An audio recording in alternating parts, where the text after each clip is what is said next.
জাতির ঐক্য রক্ষা করুন, শ্রেষ্ঠ ও সুস্থ ত্রিপুরা গঠন করুন। ত্রিপুরার রাজধানী আগরতলা থেকে 55 কিলোমিটার দূরে উদয়পুরে মাতা ত্রিপুরা সুন্দরীর মন্দির অবস্থিত। 1501 খ্রিস্টাব্দে প্রতিষ্ঠা করেন। সতীর 51 পীঠের এক পীঠ বলা হয়ে থাকে সতীর ডান পায়ে স্থানে পতিত হয়েছিল। তাই এই মন্দিরে শক্তিকে ত্রিপুরা সুন্দরী বা ত্রিপুরেশ্বরী হিসেবে পূজা করা হয়ে থাকে। মধ্যযুগে মহারাজা ধন্যমাণিক্য দেবীর স্বপ্নাদেশের পর চট্টগ্রাম থেকে দেবী চট্টেশ্বরীর বিগ্রহ নিয়ে এসে মাতাবাড়িতে স্থাপন করেন। আমাদের ত্রিপুরার সংস্কৃতি সভ্যতার মতোই প্রবাহমান। এ রাজ্যের বৈচিত্র্যময় সংস্কৃতি রাজ্যের বিভিন্ন জাতি গোষ্ঠী এবং জনজাতিকে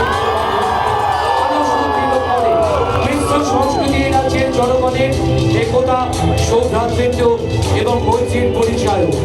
ত্রিপুরার প্রচলিত শিল্প সংস্কৃতি এ রাজ্যের মানুষের মেল বন্ধনে একটি গুরুত্বপূর্ণ ভূমিকা পালন করে থাকে। এ রাজ্যের সংস্কৃতি মানুষের মেল বন্ধনের ক্ষেত্রে একটি উল্লেখযোগ্য ভূমিকা পালন করে থাকে। 2020 সালে সমস্ত পৃথিবী যখন করোনার মোকাবিলায় লড়ছে, ভারতের আরেকটি সামাজিক রোগের সঙ্গে লড়াইয়ের জন্য এক উপযুক্ত পদক্ষেপ গ্রহণ করা হয়। নেশা মুক্ত ভারত তৈরি করার এই পদক্ষেপ নেওয়া হয় 15 মার্চে 2020। স্বাধীনতা দিবসে যার মূল উদ্দেশ্য ছিল ভারতের মাদক দ্রব্যের অপব্যবহার ও অবৈধ পাচার বন্ধ করা। মাদকাসক্তি এক মারাত্মক বিপর্যয়ের নাম, যা এই সময়ে সমগ্র বিশ্ববাসীর কাছে চরম দুশ্চিন্তার কারণ হয়ে দাঁড়িয়েছে। এর থেকে প্রতিকার পাওয়া অত্যন্ত জরুরি। ভারতকে নেশামুক্ত করতে হলে আমাদের দেশের যুব সমাজকে সচেতন হতে হবে এবং প্রত্যেকটা রাজ্যকে সচেতন হতে হবে, আমাদের ত্রিপুরাকে সচেতন হতে হবে। আসুন সবাই মিলে নেশামুক্ত ত্রিপুরা গড়ে তুলি। আগরতলা থেকে 178 কিলোমিটার দূরে, কৈলাসহর থেকে 8 কিলোমিটার দূরে রঘুনন্দন পাহাড়ে ঊনকোটি অবস্থিত, যা ত্রিপুরার অন্যতম শিবতীর্থ পর্যটন কেন্দ্র হিসেবে পরিচিত। বাংলায় ঊনকোটি শব্দের অর্থ 1 কোটি থেকে একটি কম। ঐতিহাসিকদের মতে প্রায় 8ম বা 9ম শতাব্দীতে ঊনকোটির অভিনব ভাস্কর্য তৈরি হয়, যাও আজও পর্যটকদের দৃষ্টি আকর্ষণ করছে। প্রতি বছর শিবরাত্রি, মকর সংক্রান্তি এবং অশোকাষ্টমীতে ঊনকোটিতে বিখ্যাত মেলার আয়োজন করা হয়। শরীর, মন ও আত্মার ক্রমোন্নয়নের যে পদ্ধতি সমাজ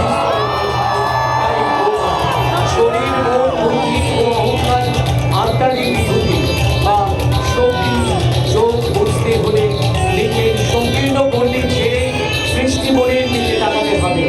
স্বামী বিবেকানন্দ সর্বদা যুব সমাজকে তাদের ভেতরে উপস্থিত অসীম শক্তিকে চিনতে উৎসাহিত করতেন। স্বামীজি বলতেন, বিশ্বের সমস্ত শক্তি তোমার ভিতরে বিরাজমান, তাকে তুমি উপলব্ধি করো, তাকে উপলব্ধির মধ্যে নিজের শক্তিকে উপভোগ করো। শিক্ষিত, স্বনির্ভর ও সচেতন যুব সমাজে আগামী দিনে রাজ্য কোন দিকে যাবে তা স্থির করে।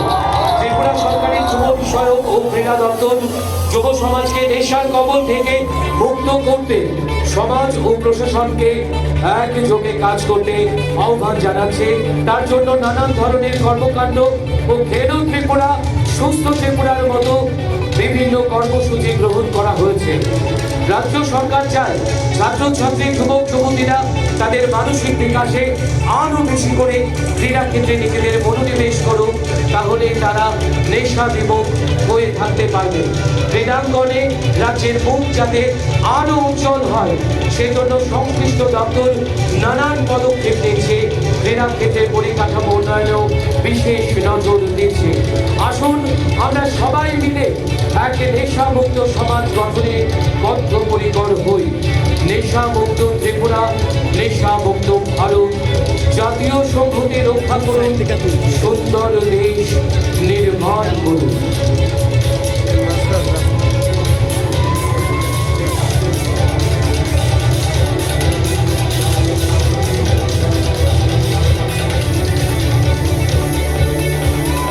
চলুন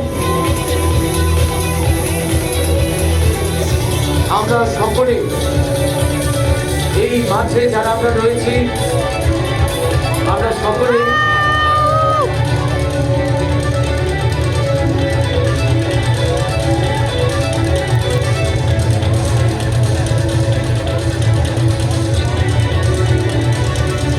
আজকের দিনে প্রতিজ্ঞাবদ্ধ হই, নেশা মুক্ত ত্রিপুরা আমরা গড়বই।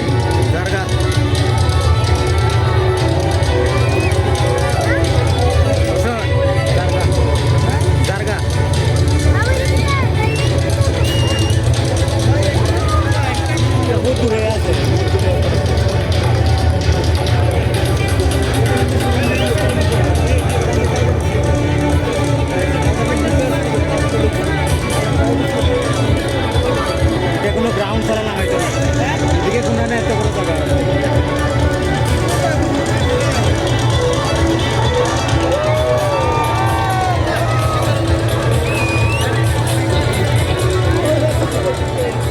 আসুন আমরা সকলে মিলে কণ্ঠে কণ্ঠ মিলে বলি জয়